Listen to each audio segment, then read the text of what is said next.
I've been playing guitar for close to 60 years. When I say that out loud, even I have to stop for a moment and think about what it means. That's thousands of days of picking up an instrument, thousands of hours learning songs, forgetting them, relearning them, working through chords that wouldn't cooperate, and trying to make my fingers do something they seemed determined not to do. And here's the interesting part. I've never made my living playing guitar. Nobody has been paying me to practice. There has been no promotion waiting for me because my timing improved. No annual bonus because I finally figured out a difficult passage. So why have I kept doing it? Why would any of us devote years, perhaps an entire lifetime, to something when the reward isn't money, status, or recognition? After all these years, I think I've found my answer. For me, it comes down to 5 things: growth, creativity, connection, being completely present. And the most important one of all, doing something simply because the doing itself is rewarding. And although my story happens to involve 6 strings and a guitar, this really isn't a story about guitar. It's a story about passion. And if you've ever loved doing something enough to keep coming back to it, I suspect it's your story too.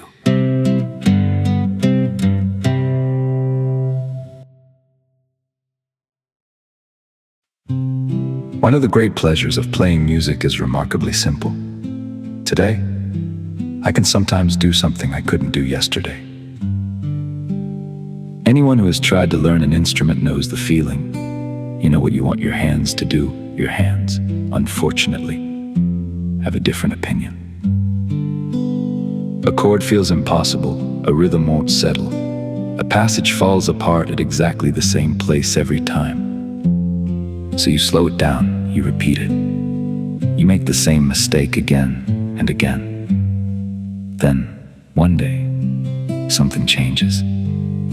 Your fingers find the chord, the rhythm settles. The passage that once seemed impossible simply happens. That moment is deeply satisfying because it gives us something adult life doesn't always provide. Clear evidence that we are still capable of growth. You couldn't do it. You worked at it. Now you can. After nearly 60 years, I still encounter things on the guitar I can't do. I've come to see that not as a failure, but as part of the attraction. Mastery has no finish line. The better you become, the more you realize how much there is still to learn. And maybe that's one of the gifts of a lifelong passion. It keeps putting a little bit of the beginner back inside us. At some point, learning an instrument stops being about reproducing notes and starts becoming a way of saying something. Even when I play someone else's song, I'm making choices. Do I play this softly? Do I let that note ring? Do I change the phrasing? Do I fill the space or have enough restraint to leave it empty? Those decisions are where technique begins to turn into expression. 2 musicians can play the same song, the same chords, and even the same notes, and somehow tell 2 different stories. That's creativity. And there's something wonderful about making something that didn't exist a moment earlier. A musical phrase may last only a few seconds, then it disappears into the air. But for those few seconds, you brought something into existence. We spend a great deal of our lives consuming what other people have made: music, television, books, photographs, ideas. A creative passion lets us move in the other direction. Instead of consuming, we contribute. That could happen with a guitar or a paintbrush, a camera, a kitchen, a garden, a piece of wood, in a workshop, a blank page. The medium changes, the human impulse doesn't. We want to make something and be able to say, in whatever small way, I made that.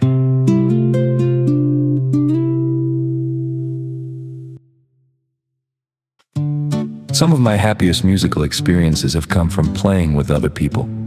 Because the moment you play with another musician, the rules change. You have to listen, really listen. You can't be completely absorbed in showing everyone what you can do. You have to hear what the other person is doing. You respond. You leave space. Sometimes you lead, sometimes you follow. And occasionally something happens that none of you planned. Everyone locks together. The music seems to find its own direction. For a few moments, several people are creating something that none of them could have made alone. Those are magical moments. And music has taught me that good collaboration isn't really about displaying what you can do. It's about listening closely enough to discover what you can do together. That's a musical lesson, certainly. But it's also a lesson about friendship, relationships, families, teams, and communities. Listen, respond, leave space, support, contribute. And don't make everything about yourself. Not bad lessons to learn from a guitar.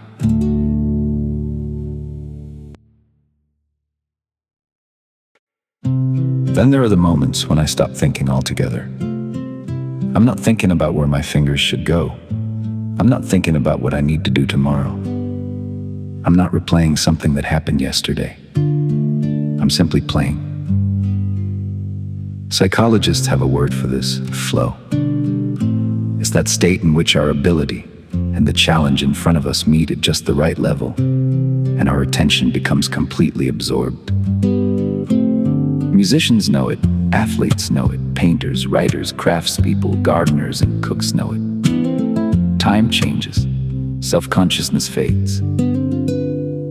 The outside world becomes quieter, and in a world that seems determined to compete for every second of our attention, I think that experience has become increasingly precious. When I'm completely absorbed in playing guitar, I'm not trying to get somewhere else.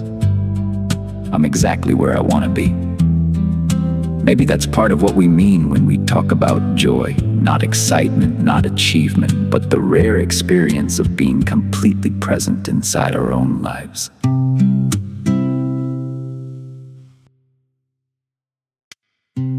This brings me to the reason that, for me, sits underneath all the others. I've spent close to 60 years playing guitar without making my living from it. If you judge those thousands of hours purely by their financial return, you might conclude that I've made a rather questionable investment. But that would assume the purpose was to make money. It wasn't. The reward was contained inside the experience itself. Learning was the reward. Improving was the reward. Creating was the reward. Playing with other people was the reward. Losing myself in music was the reward. Occasionally surprising myself was the reward. And sometimes simply sitting down, holding a guitar and hearing music come out of it was enough. We call this intrinsic motivation, doing something because the activity itself has value. We live in a culture that quite reasonably asks us about returns. What's the payoff? What did you accomplish? What did you produce? How much did you earn? Those questions have their place. But perhaps they aren't the right questions for everything. Maybe joy is a return. Maybe becoming more patient is a return. Maybe creating something is a return. Maybe becoming better at something simply because we care about it is a return. And maybe an activity that enriches a human life doesn't need to defend itself on a spreadsheet.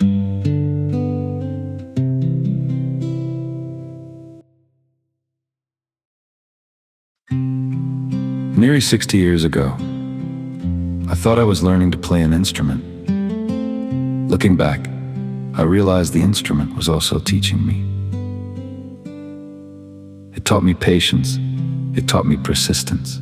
It taught me that frustration is often not a signal to quit. Sometimes it's simply evidence that we're learning. It taught me to listen. It taught me to create. It taught me the satisfaction of accomplishment and the humility of knowing there will always be more to learn. And it taught me something else.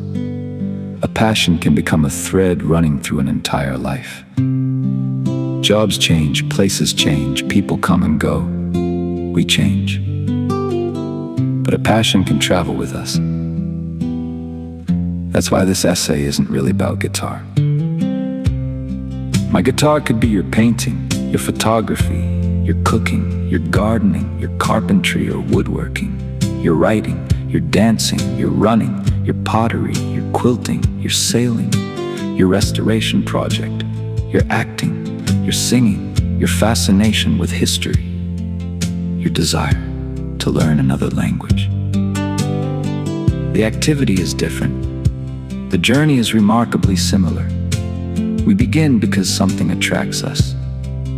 We continue because improvement feels good. We discover that creating feels good. We find connection with other people.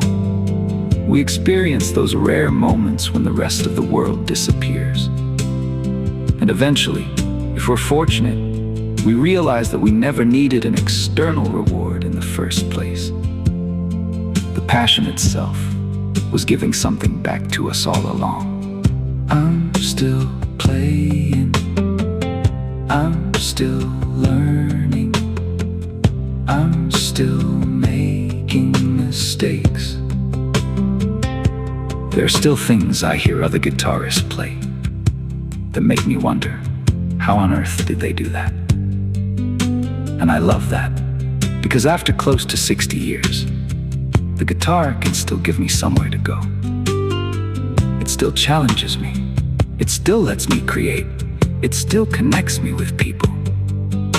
It still brings me completely into the present.